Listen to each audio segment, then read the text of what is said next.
Now, hello everyone. I-80386SX, and today we have a floppy drive that we need to fix. It is yet another nightmare from the Compaq LTE-286. It's a very similar but not equal drive to what I normally see in these devices. So, a little word of advice and why the numbering of these restoration videos is all over the place. It's stuff like this. I have one other LTE-286 that has a U1 series drive like this. I did not record the recapping of that one. I should have, but I didn't. But we're going to record this one as far as we can tonight. I do not have one of the capacitors that are needed for this, so I'll have to go and order that. And I'll fix that on an off time. But that cap is not quite as critical as the other two. So, first thing is first, we have an LTE-286 running machine with this U1DA drive. There is one screw here, which I have already taken the time to take off. And then this cover slides, well, that's the theory anyway. Same for the power bricks too. Don't go out and buy capacitors, because there's at least two different versions of that lurking around, and the caps are not quite the same for that. Anyway, back to our story. So yes, this does come right off, easy peasy. And you have a total of 3 capacitors on this particular unit. You have one here. I'll get my pointing tool here. So here is a 1 microfarad 50 volt capacitor. That one doesn't look as bad as some of these normally do. And then you have 2 caps, one here, and you have one next to the motor. Those are 16 volt, 22 microfarad. These you want to get off as soon as possible. They are already probably leaking, and if not just leaking, have caused significant damage already. So get those off. You know, it's one of those things, it's not like, what's the example I was going to use now? It's not like, which parent are you going to take into space, providing you get along with both your parents? It's not a hard question. This is a no-brainer. Get those caps off as soon as possible. And, of course, I will put those capacitors in DigiKey, or not, of course I'm going to buy them from there. I'm going to put them in the video description, along with the belt that I use, which, fortunately, that is the same company as the Citizen U0 series drive. For this, okay, you may have to take the cage off. This may be a very tight fit, but it is very possible to get that off. So, let's begin here. Yeah, this is definitely a later model LTE-286 that this came out. It was March 26, 1991. These machines were already well in production by 1989. And I think the LTE-286, LTE-386S20 was already starting to gain relevance at that point. And that is right around the corner for the LTE Lite. At least the 386 variants.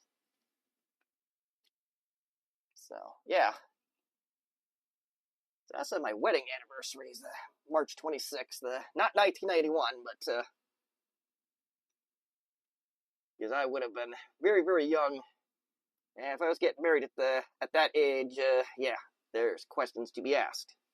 Maybe we don't need the motor off. I don't know yet. Yeah, this one is a little bit different even from the one I worked on. So, yeah, we gotta get this motor off somehow. It might be because the belt is still technically intact. So that might be part of our issue here. Let's see here. I see it doing something, but it's just not doing the thing that I oh, that's because we need to take another screw off. Okay. So we need to take screw off. Screw number 2 must go. Let's keep those screws, track of them screws, otherwise you will have a bad time. And don't tell me there's a third one. I don't recall there being a third one. The second one I do recall now. And it almost, there's no way this belt's going to be in one piece. I'm not going to be upset if that's the case, but nope, not anymore. The keyword was. It was in one piece. Now I made it into at least two. And that just pulls right off. And now I'm going to remove more belt. Well, technically it's one piece. It just was an unbroken piece until I got my grubby little hands on it. So, yeah, so the next ones you want to get rid of. Yeah, we gotta move this drive cage. So, keep this in mind. White towards the back. The orange in the front. You can't really screw them up because I don't think they physically can go in the other one. Oh, yeah, it can. But white's in the back. The orange is in the front. And now, next thing we want to do is we got to get this door off, which it looks like this one was already tenderized a little bit, so we will probably finish it off to be realistic.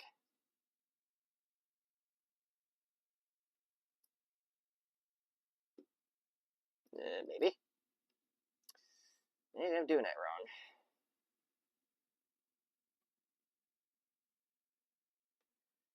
Maybe the wrong tool is being used here. Let's try something that actually will fit in there completely. Shall we?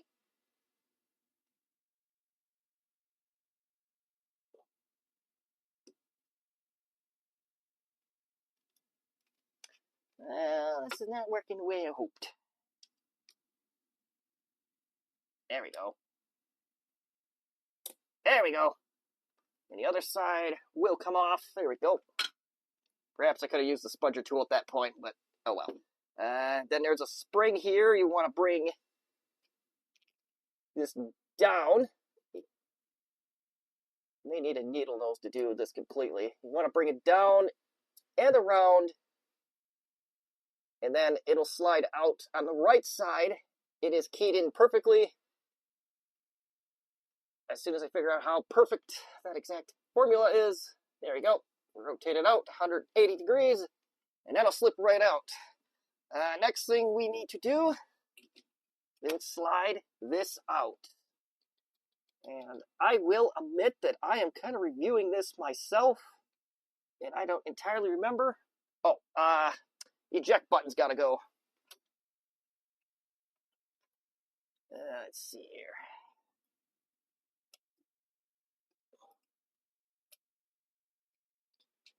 And eject button off with little to no effort, thankfully. Now we must slide this out. This is the part that I don't entirely remember. I'm not sure if the springs... I'm going to take the springs off. I don't remember at this point. And I need a very small needle nose to pull that exercise off. So let me go find that real quick. All right. Or not. I had a needle nose around here somewhere. Where let it go? That got a bit. That'll do. Yeah. A little general rule of thumb, if you find a needle nose that you really like, take good care of it. Because you may never see another one like it when you break it.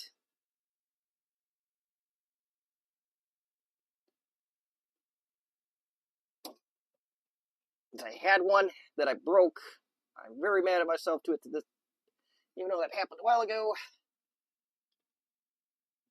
It's also a $50 mistake because what I'm holding in my hand now is the replacement, which it's a good plier. Don't get me wrong. It's just not quite the same as the old one.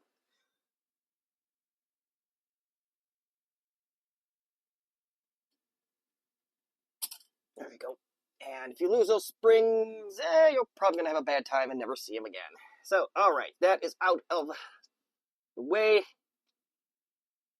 So,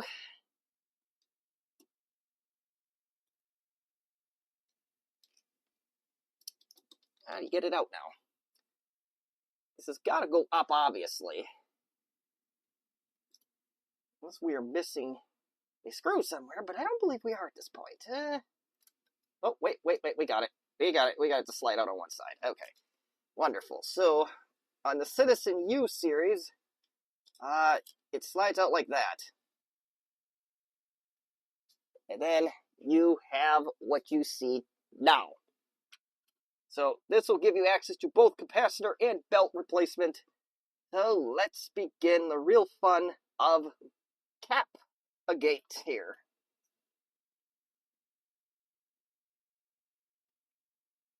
Now, if you have a hot air gun, you can do it that way too. I've never used a hot air gun for this kind of work, though it probably is, in reality, the better tool to use for this. You also need to turn on your iron. That would be extremely helpful. But like I said, if you can't find this cap, the 1 microfarad 50 volts, you probably can get away with that for a short period of time. But I would not recommend that, leaving it long term. But I'll repeat once again, 22 microfarad, 22 volts, 16 microfarad. These two here, do not delay. Get those off today. And you're going to see why here in a little bit. So let's see if our iron is even hot enough. And it looks like on the U series, they are a little bit different width. But it should not matter. Oh, yes. And that's the other thing, too. If you are sensitive to smells, these are going to stink real bad. So, just a fair warning there as well. You know, any of us that have worked on electronics for any period of time knows that these things can smell like dead fish. These are like a combination of dead fish and bad olives. You do not want to whiff this. In fact, if it doesn't come off right away, be patient. They'll come.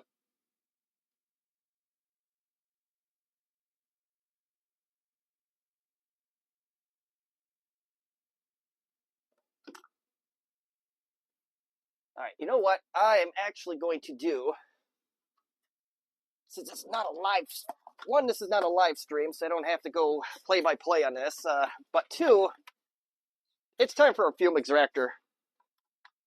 So, I'm going to stop the video here, I'm going to get these caps off offline, and then we will continue on with the belt replacement.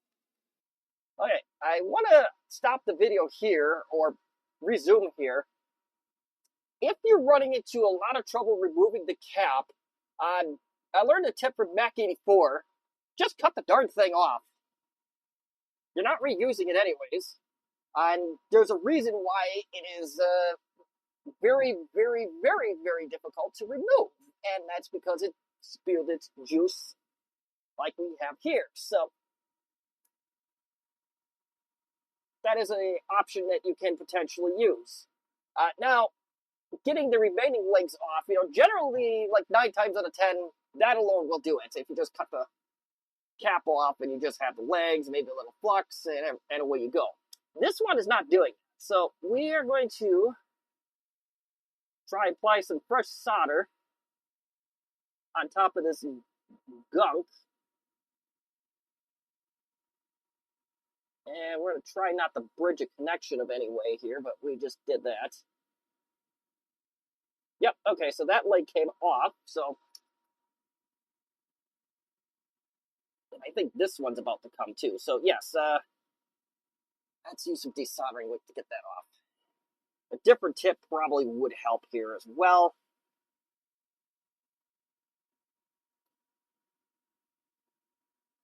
Now we can go and desolder.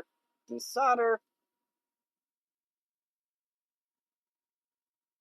rid of that random solder we just made. Maybe we can clean that one up a little bit. That's okay.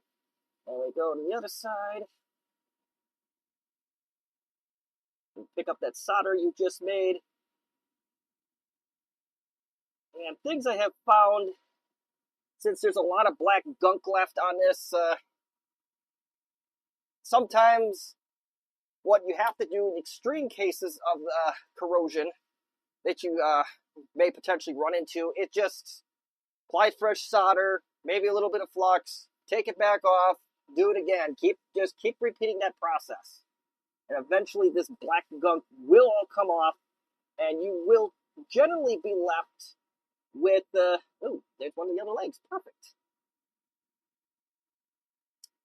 But generally you will be left with nice, beautiful looking pads, and then you can move on to your next course of adventure. I'll just, let's see how long this goes. If I cut it off, I cut it off. If I don't, I don't. But yeah, we are starting to look a lot better already. And this, I gotta do it to this one as well, but we are going to apply a little bit more solder.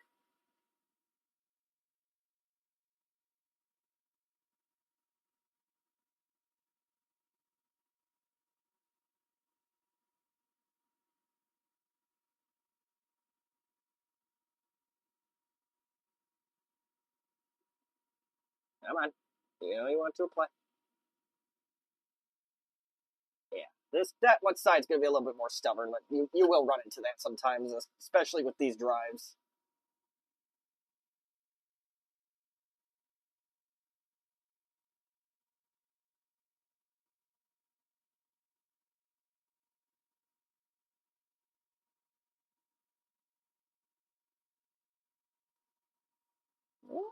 I didn't quite pick it all up. Maybe we need a little assistance from Mr. Flux here. Or Mrs. Flux, depending on what your preference is. We do not discriminate. We just want a job to get done. We want the chance to have a working floppy drive once again. I just wasted a lot of this stuff here, I realize. Cool. It's getting better. Slowly.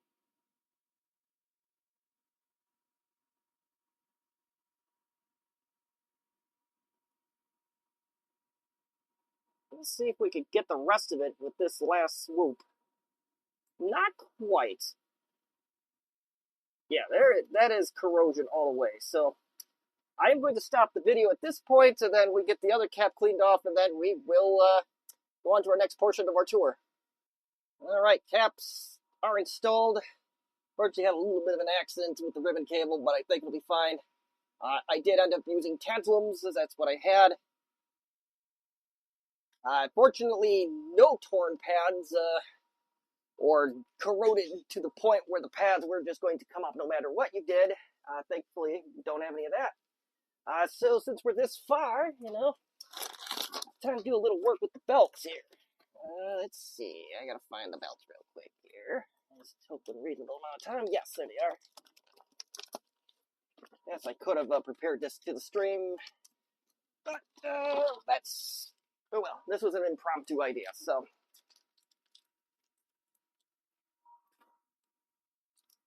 And I do get my belts from a company called DataServe. DataServe Retro, to be exact.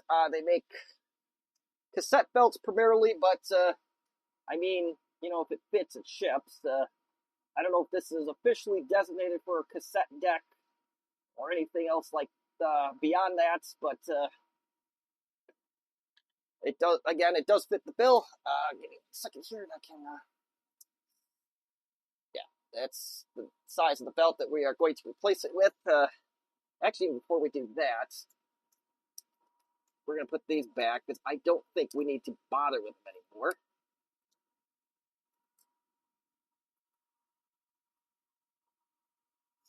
And remember what I said earlier?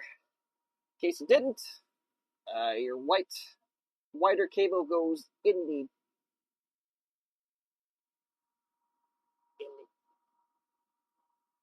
this one goes in the back,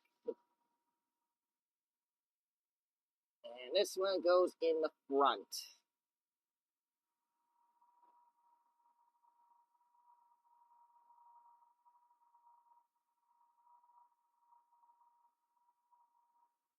Yeah, there you go. So yeah, even more of a detail, the two white ends go facing each other.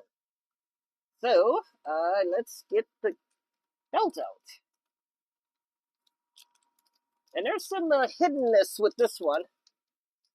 I realize that's not exactly a word.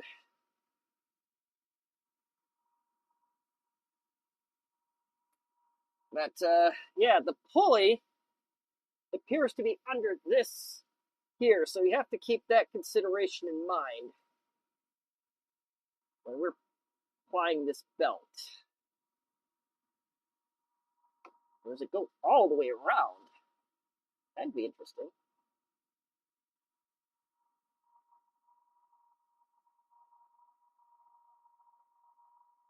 That would make sense if that were the case. Or do I gotta pull that protector off? I may have to pull the protector off.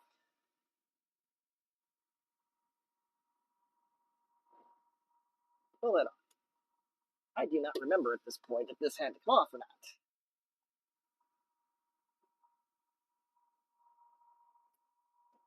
Try not to touch the heads if you do take that off, like I just did. Yeah, right.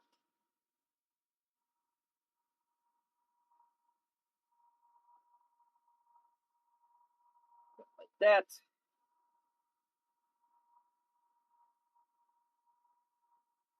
That goes on.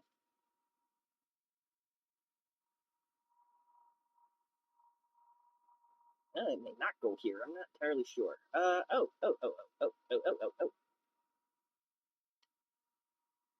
So yeah, we need the motor at this point. That's definitely, I'm almost certain that that's the right area for that to go. So let's put this back together. Maybe. Drop it like I did.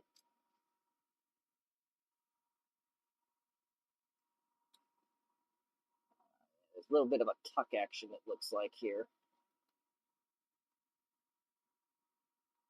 There we go. Standard, tucked away. And we'll put that very tiny screw back in straight away.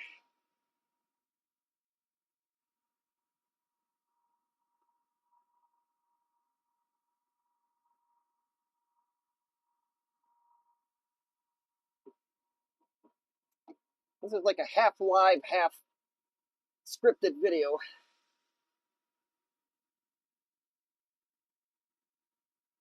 But yeah, it definitely goes there. So, yeah. So, also make sure if you have, and this one's just starting to do it, if there is black rubber or corrosion on the spindle of the motor, try your best to clean that off.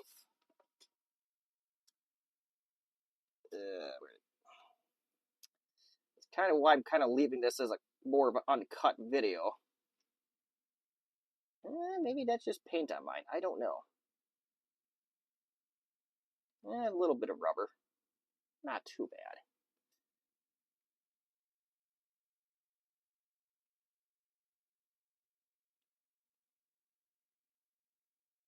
Oh, is that gunk?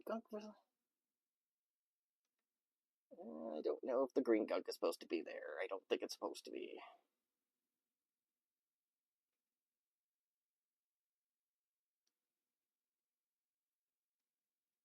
Yeah, I'm able to scrape the green stuff off with my fingernails. So I'm guessing that that's probably not supposed to be there. Alright. So this is where the fun's going to really begin, because trying to get this over to that is going to be all sorts of fun.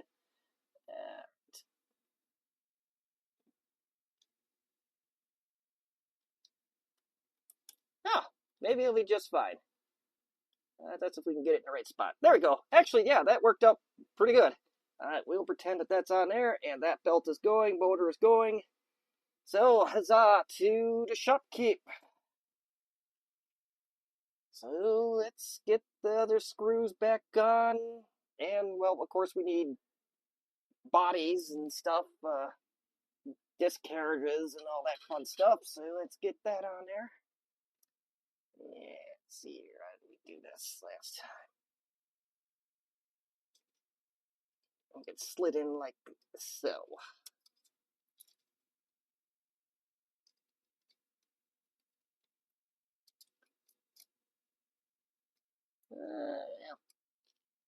We're in an episode of Nailed It. Oh, actually, I think we got it. Cool. All right. Eject button. Springs. Hey, well, I nearly lost a spring. How about that?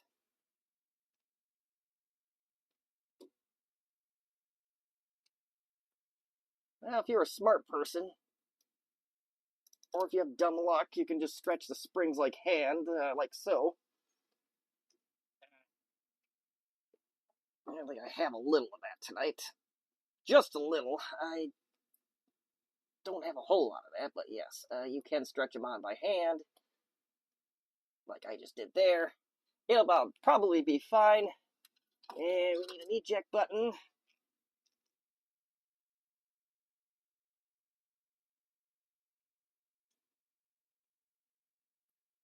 Does that go on there?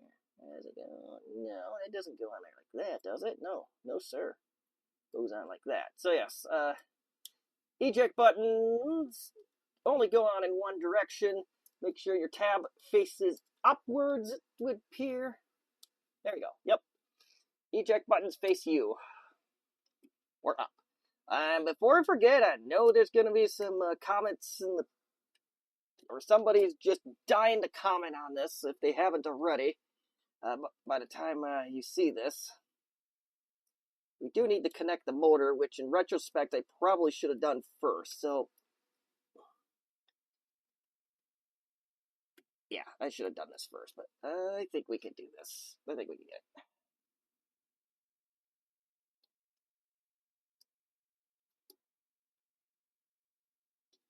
Oh.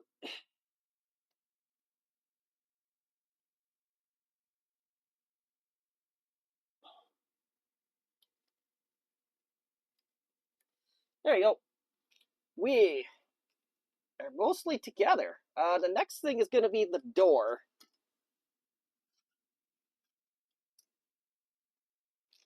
And like so, you put the left side in first.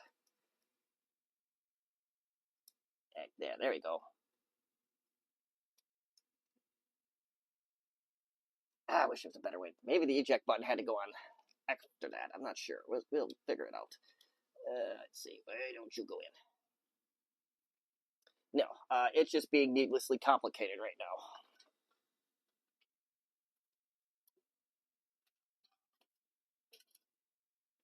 And just gonna fudge that in a little bit. Voila. Good enough for jazz. Alright, and spring, I am going to do that with a needle nose because that is a very, very difficult spring to attach for people like me anyways. Some of you are slightly more gifted than others with springs, and if you are, good for you. If you're not, well, that's okay too. Yeah, still screwed it up. Oh, no. We kind of bent it.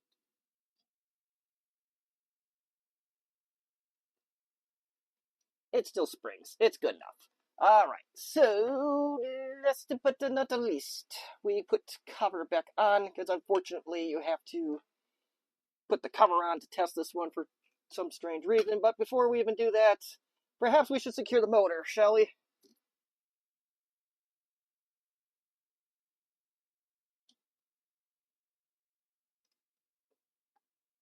That was a trick. I'm testing you. No, I'm not really testing you. I legitimately forgot to put those in. Alright, now we can put the cover back on. And then we can test how it, make sure it ejects. And accepts discs in a proper fashion. There is a lip in the front here that you do have to be concerned about.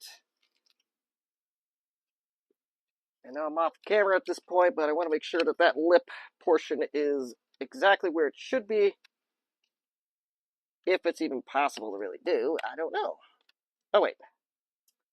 No, the lip goes over. Okay, so this is what it should look like. You have holes here. Make sure it lines up there. And I'm going to put the last screw in just... and I may have to take that off. I just realized something. I forgot the second thing. But, oh yes. even better if you put it in the correct way.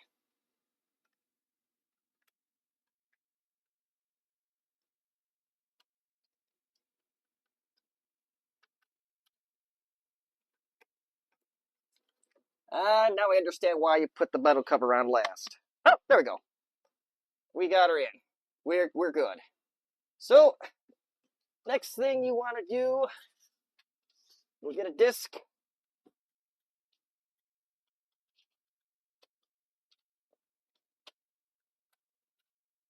No problems there. So, at this point, I'm going to end the video. I'm not going to test it on stream here, just because I don't want to. It's getting late.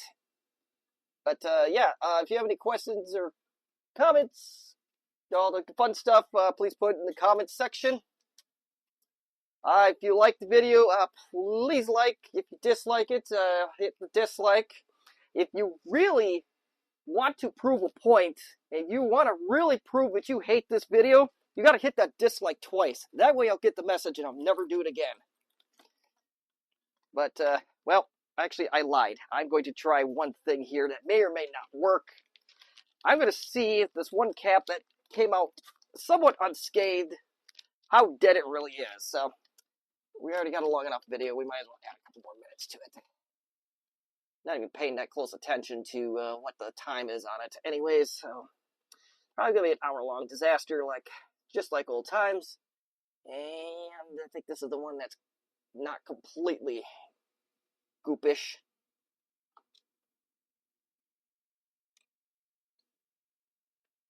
Okay. I kind of wish that this one would...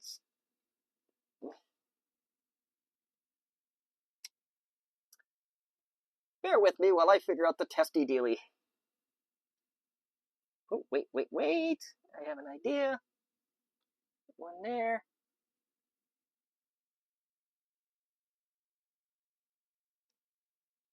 I wonder if we could bend this over enough. Aha! Huzzah, baby! We also need to make sure we're in the right polarity. If it matters for this tester or not, but we'll find out.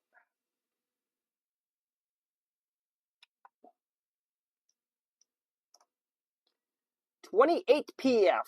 Let's try that again, because I did slip off. It didn't work. Stay. Not exactly what I wanted to do, but I bent it over. Sucker.